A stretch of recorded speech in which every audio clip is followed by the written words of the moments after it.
నమస్తే. ప్రస్తుతం మనతో పాటు సీనియర్ జర్నలిస్ట్ భరద్వాజ్ ఉన్నారు. ఆయనతో మాట్లాడదాం. నమస్తే సార్. నమస్తే. సార్, ఆపరేషన్ సింధూర్ కి సంబంధించి పాకిస్తాన్ నటులు విమర్శలు చేస్తున్నారు. ఇది సరైన పద్ధతి కాదు అని చెప్పేసి, ఈవెన్ మన దగ్గర వాళ్ళని బ్యాన్ చేయాలి అని చెప్పేసి ఇక్కడ ఇండస్ట్రీలు మాట్లాడుతున్నాయి. దీని గురించి మీరేం చెప్తారు? అంటే పర్సనల్ ఒపీనియన్స్ కూడా చేయటానికి అవకాశం లేనటువంటి ఒక విచిత్రమైన పరిస్థితి ఉంది ఇక్కడ. అంటే ఇప్పుడు జరుగుతున్నటువంటి దాడి అని ఏదైతే చెప్తున్నారో, అంటే ఆల్రెడీ ఒక అటాక్ జరిగింది భారత్ మీద. కాశ్మీర్లో పహల్గాంలో ఒక ఇన్సిడెంట్ జరిగింది. ఒక 27 మందిని చంపేశారు వచ్చి, చాలా బ్రూటల్గా. వాళ్ళ మతం ఏమిటి ఇవన్నీ అడిగి చంపారు. చాలా కిరాతకంగా జరిగింది. కిరాతకము అనే పదం వాడటం కూడా తప్పే జరిగింది. చాలా అమానుషంగా చంపారు. చంపిన తర్వాత దాని మీద దేశవ్యాప్తంగా నిరసన వ్యక్తమైంది. కానీ ఇమ్మీడియట్గా వ్యక్తమైనటువంటి అభిప్రాయం ఏంటంటే పాకిస్తాన్ మీద దాడి చేయాలి, పాకిస్తాన్ మీద సర్జికల్ దాడులు జరగాలి అని. కానీ ఆ సంఘటనకి బాధ్యత మాది అని చెప్పి ఒక ఆర్గనైజేషన్ ప్రకటించుకుంది. రెసిస్టెన్స్ ఫ్రంట్ అనేటువంటి ఆర్గనైజేషన్ ఈ దాడి మేమే చేశాము అని ప్రకటించింది. ప్రకటించే క్రమంలోనే వాళ్ళు ఇంకో మాట అన్నారు. అంటే అసలు ఎప్పుడు పుట్టింది ఈ సంస్థ అనేది వెరిఫై చేస్తే వాళ్ళు చెప్పినటువంటి మాటల ప్రకారం ఆర్టికల్ 370 రద్దు తర్వాత ఆవిర్భవించినటువంటి సంస్థ అని చెప్తున్నారు. కాబట్టి దీని నుంచి మనకు అర్థమయ్యేది ఏంటంటే అది కాశ్మీర్లోనే ఉంది అది ఆ సంస్థ. కాబట్టి అది ఎక్కడుంది, దాని మూలాలు ఏమిటి అనేది పట్టుకోవాలి. ఒకవేళ దానికి వీళ్ళు సహకారం అందించి ఉండొచ్చు. జైషే మహమ్మద్ కావచ్చు, లష్కర్ తోయిబా కావచ్చు, సహకారం అందించి ఉండొచ్చు. వాళ్ళ సహకారంతో పాటు లోకల్ సహకారం కూడా ఉంది ఆ చర్యకి. ఆ లోకల్స్ సహకారం ఎలా పొందగలిగారు అనేది ఆలోచించాలి వాళ్ళు. ఎవరు ఆలోచించాలి? భారత ప్రభుత్వం ఆలోచించాలి. వాళ్ళు వచ్చారు చేయటానికి. వాళ్ళు ఏమీ గబక్కన అక్కడ బస్సు దిగి గబగబా చేసేసి మళ్ళీ బస్సు ఎక్కి వెళ్ళిపోలేదు. వాళ్ళు అక్కడ ఉన్నారు, కొంతకాలం ఉండి రెక్కీ చేసి పద్ధతిగా రిట్రీట్ ఎలా అవ్వాలో కూడా ప్లాన్ చేసుకుని చేశారు. ఇంత ఆర్గనైజ్డ్గా చేశారంటే లోకల్ పీపుల్ సపోర్ట్ ఉంది వాళ్ళకి. లోకల్స్ ఉన్నారని కూడా చెప్పారు కాబట్టి ఇది సీరియస్గా పబ్లిక్లో ఎక్కడో ప్రభుత్వం పట్ల వ్యతిరేకత ఉంది. ఆ వ్యతిరేకత ఉండటానికి కారణం ఏమై ఉండొచ్చు అనే పరిశోధన చేస్తే మనకు అనిపించే విషయం ఏంటంటే కాశ్మీర్లో శాంతి తీసుకొచ్చామని చెప్తున్నారు వీళ్ళు. ఈ శాంతి తీసుకొచ్చినటువంటి మార్గం హింసాత్మకంగా జరిగింది. అనేక మందిని చంపేసి, ఉగ్రవాదుల పేరుతో అనేక మందిని చంపేసి, నిజమైన ఉగ్రవాదులను కూడా చంపుంటారు. కానీ ఆ అకౌంట్లో కొంతమంది సివిలియన్స్ కూడా చనిపోయి ఉంటారు. బలవంతంగా నోరు నొక్కి తమ అనుకున్నటువంటి పద్ధతిలో అణిచివేత కొనసాగించి అణిచేసి శాంతిని తీసుకొచ్చాం మేమని చెప్పి కార్పొరేట్లకి కాశ్మీర్ని అప్పచెప్పడం అనే ప్రోగ్రాంలో భాగంగా కేంద్ర ప్రభుత్వం ఒక కార్యక్రమం నిర్వహించింది. అందులో భాగమే ఈ ఆర్టికల్ 370 రద్దు. ఇవన్నీ వీళ్ళ అణచివేత చర్యల మీద ప్రజల్లో ఎక్కడో చిరాకు ఉంది. ఆ చిరాకు ఉన్నటువంటి ప్రాంతం వాళ్ళు ఒక రకంగా అవతల వాళ్ళకు ఉపయోగపడుతున్నారు. ఇది ఎప్పుడైనా జరుగుతుంది. కాబట్టి ఇది కాదు పద్ధతి. జరిగినటువంటి దాడి నుంచి గుణపాఠం తీసుకుని మనం చేయవలసిన పని పాకిస్తాన్ మీద యుద్ధం చేయటం కాదు. ఉగ్రవాద శిబిరాల మీద దాడి చేయటం అనేది మంచి పద్ధతే, అది జరుగుతోంది, ఓకే, దాంతో ఎవరికీ ఇబ్బంది లేదు.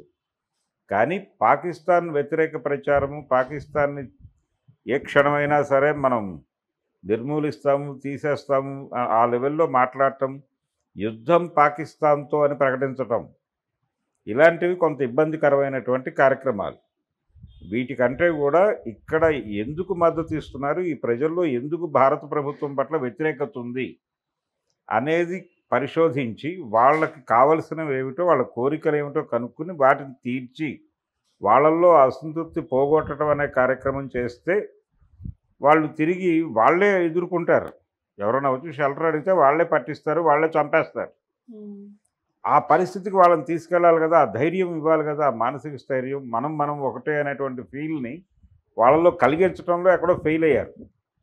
వాళ్ళు కూడా వ్యతిరేకంగానే రియాక్ట్ అవుతున్నారు భారత ప్రభుత్వానికి. ఇంటర్నల్గా బయటకు అంటలేదు, కానీ వాళ్ళ అంతరాంతరాల్లో ఎక్కడో వ్యతిరేకత ఉంది. ఆ వ్యతిరేకత ఉండటం వల్ల వాళ్ళు సపోర్ట్ చేస్తున్నారు. దీని మీద పరిశోధన చేయకుండా ఊరికనే పాకిస్తాన్ వ్యతిరేక ఉన్మాదాన్ని రెచ్చగొట్టడం ద్వారా రాజకీయ లబ్ధి పొందడానికి భారత ప్రభుత్వం ప్రయత్నం చేస్తూ ఉన్నది. ఇది జరుగుతున్నటువంటి పరిస్థితి. ఈ నేపథ్యంలోనే ఇప్పుడు ఇక్కడ ఉన్నటువంటి పాకిస్తానీ నటులందరినీ బ్యాన్ చేసేయాలి, వాళ్ళందరినీ వెనక్కి పంపించేయాలి. ఇక్కడ ఉంటున్నటువంటి పాకిస్తాన్ వాళ్ళందరినీ ఐడెంటిఫై చేసి వెనక్కి పంపించేయాలి. ఇప్పుడు ట్రంప్ గారు మొన్న చాలామంది భారతీయులను అక్కడి నుంచి యుద్ధ విమానాలు లాంటివి ఎక్కించి పంపించేశాడు. అలాగే పంపించేయాలి. ఇక్కడ ఉన్నటువంటి ఎవరో ట్రీట్మెంట్ తీసుకుంటూ ఉంటారు ఇక్కడికి వచ్చి, పాకిస్తాన్కి చెందిన వాళ్ళు ఏదో దారుణమైన రోగానికి. ఆ హాస్పిటల్లో పాకిస్తానీ గారే నమోదై ఉంటుంది అతని పేరు. అతని వైద్యం ఇమ్మీడియట్గా అతనికి ఎక్కిస్తున్న సిరంజీలు అని లాగేసి వెనక్కి పంపించాలి అన్న లెవెల్లో మాట్లాడేస్తున్నారు చాలామంది. అందులో భాగంగానే సినిమా యాక్ట్రెస్ మీద కూడా నడిచింది. అయితే ఇప్పుడు ఎవరిని మీద అయితే టార్గెట్ చేశారో, ఎవరినైతే వెనక్కి పంపించాలని సినిమా యాక్ట్రెస్ అంటున్నారు, అందులో ఒక ఆర్టిస్టు ఈ జరుగుతున్నటువంటి నిన్న మొన్న జరిగినటువంటి దాడులకు సంబంధించి ఇది పిరికి చర్య అనేటువంటి వ్యాఖ్య చేశారు ఎక్కడో సోషల్ మీడియాలో వాళ్ళ అకౌంట్స్లో అనే దాన్ని హైలైట్ చేసి, ఇలా మాట్లాడుతున్నా కానీ వీళ్ళని ఎందుకు బేర్ చేయాలి, ఇక్కడ ఇమ్మీడియట్గా వీళ్ళని పంపించేయాలి అని డిమాండ్ ఎవరు చేస్తున్నారు? అఖిల భారత సినిమా వర్కర్స్ యూనియన్ వాళ్ళే చేస్తున్నారు.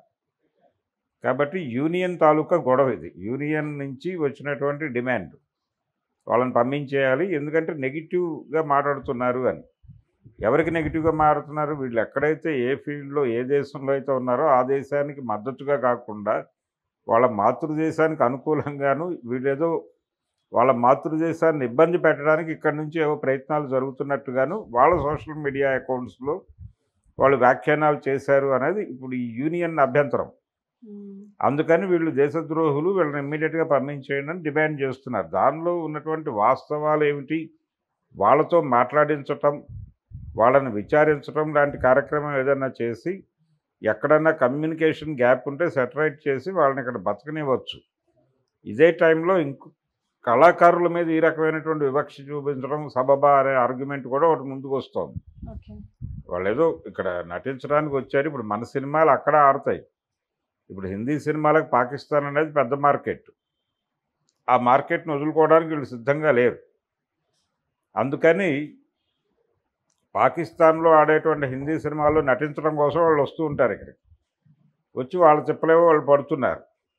ఈ క్రమంలో వాళ్ళ మాతృభూమి మీద ఏదైనా దాడి జరిగితే దాని మీద రియాక్ట్ అవ్వటం తప్పు అనుకోవాలా సీరియస్గా? అంటే ఒక విచిత్రమైన సందర్భంలో మనం ఉన్నాం. ఎన్టీ రామారావు గారి బొబ్బిలిపుల్లి సినిమాలో డైలాగ్ ఒకటి ఉంటుంది చివరిలో కోర్టు సీన్లో. ఆయన అడుగుతాడు జడ్జి గారిని, జడ్జి గారు నేను యుద్ధంలో, అంటే అంతకుముందు సైనికుడు ఆయన, నేను యుద్ధ రంగంలో దాదాపు 1000 మందిని చంపాను, చంపితే నాకేమో బిరుదు ఇచ్చి సన్మానం చేశారు అప్పుడు. ఇప్పుడు ఒక 4-5గురిని చంపాను, బయటకు వచ్చి నాకు ఉరిశిక్ష ఎలా వేస్తారు అని అడుగుతాడు. అడిగితే యుద్ధ రంగంలో మీరు చంపింది మన దేశానికి శత్రువుల్ని అంటాడు జడ్జి గారు. మన దేశానికి శత్రువులే యువర్ ఆనర్, కానీ వాళ్ళ దేశానికి దేశభక్తులు అయి ఉండొచ్చు కదా అంటాడు ఆయన. అంటే అయి ఉండొచ్చు అంటాడు ఆయన. అయి ఉండొచ్చు అంటారు ఏంటండి, నిజమే అయి ఉంటుంది కదా, వాళ్ళు డెఫినెట్గా వాళ్ళ దేశం తరఫున ప్రాణాలు కోల్పోయారు, వాళ్ళ దేశంలో దేశభక్తులే వాళ్ళు, మనకి దేశద్రోహులు అని చెప్పి మనం చంపేశాం. ఏదో ఒక దేశానికి దేశభక్తుడైన వాడిని చంపేస్తేనేమో నువ్వు బిరుదిస్తావు, నీ దేశానికి ద్రోహం చేస్తున్నారు అని చెప్పి చంపేస్తే నీ దేశం వాళ్ళు కాబట్టి నాకు ఉరిశిక్షేస్తావు, ఇది ఎలా కరెక్టు అని అడుగుతాడు. అదే ఆర్గ్యుమెంట్ మీద సినిమా నడుస్తుంది. బొబ్బిలిపుల్లి సినిమాలో ఇదే కీలకమైన ఆర్గ్యుమెంటు. ఈ సందర్భంలో అంటే ఈ పాకిస్తానీ వాళ్ళని వెళ్ళిపోవాలి, ప్రతి వాళ్ళని పంపించేయాలంటే ఒక రకంగా యాంటీ పాకిస్తాన్ ప్రచారం అనేది అన్వాంటెడ్గా జరిగిపోతుంది. ఈ అన్వాంటెడ్ ఎమోషన్స్ రైజ్ చేయటం అనే ప్రయత్నం ఆపాలి. ఎమోషన్స్తో ఆడద్దు. జరిగినటువంటి వ్యవహారం మీద ఫోకస్ పెట్టండి. ఎవరు చేశారో, ఇప్పుడు ఆ రెసిస్టెన్స్ ఫ్రంట్ వాళ్ళ మీద ఏమైనా దాడులు జరిగాయో అవి చెప్పండి. అసలు ఎక్కడుందా ఆర్గనైజేషను, నిజంగానే ఉందా, అదొక ఫేక్ ఆర్గనైజేషనా, లేకపోతే వాళ్ళే ఆ పేరుతో అలాంటి ప్రకటన చేశారా, జైషే మహమ్మదో లేకపోతే లష్కరే తోయిబానో ఆ ప్రకటన ఇచ్చారా, దానికి సంబంధించి మీ దగ్గర ఉన్నటువంటి మీ ఇంటెలిజెన్స్ నిఘా వర్గాలు చెప్పినటువంటి సమాచారం ఏమిటి, దానికోసమే ఈ దాడులు జరిగాయో, 100 మందిని చంపేశామని చెప్తున్నారు. అద్భుతమైనటువంటి బదులు తీర్చుకున్నాం మేమని చాలామంది మాట్లాడేస్తున్నారు. జరుగుతున్న దాడేమో, వీళ్ళు చేస్తున్న దాడులన్నీ కూడా ఉగ్రవాద శిబిరాల మీద, ఉగ్రవాద శిబిరాల మీద దాడి జరుగుతూ పాకిస్తాన్తో యుద్ధం అంటున్నారు. ఇప్పుడు ఈరోజు ఒక ఎయిర్ బేస్ మీద దాడి జరిగింది. దాడి చేసాం, కంట్రోల్. అది ఎయిర్ బేస్ అంటే జనరల్ ఎయిర్ బేస్ అనుకుంటున్నారు. అది యుద్ధ స్థావరంగా వాడుతున్నటువంటి ఎయిర్ బేస్ మీద దాడి జరిగింది. ఆ దాడిని వాళ్ళు ఎలా చూస్తున్నారు, వాళ్ళు ఎలా రియాక్ట్ అవుతున్నారు, దేనికి జరుగుతోంది అనే దాని మీద ఎలాగూ చర్చలు జరుగుతాయి. యుద్ధం మొదలైపోయింది పాకిస్తాన్తో అనే ప్రచారం విపరీతంగా జరుగుతోంది. పాకిస్తాన్ నేను యుద్ధానికి సిద్ధంగా లేను అన్న పద్ధతిలో వాళ్ళు ప్రకటించారు. కాకపోతే భారత్లో ఒక ఎమోషన్ డ్రైవ్ జరుగుతోంది. మాక్ డ్రిల్ కూడా జరిగిపోతున్నాయి ఇక్కడ. కాబట్టి నిజంగానే యుద్ధం వచ్చేసిందా, ఇప్పుడు అందరూ బార్డర్లో నుంచి ఏం సంకేతాలు వస్తాయని టెన్షన్ పడుతున్నారు.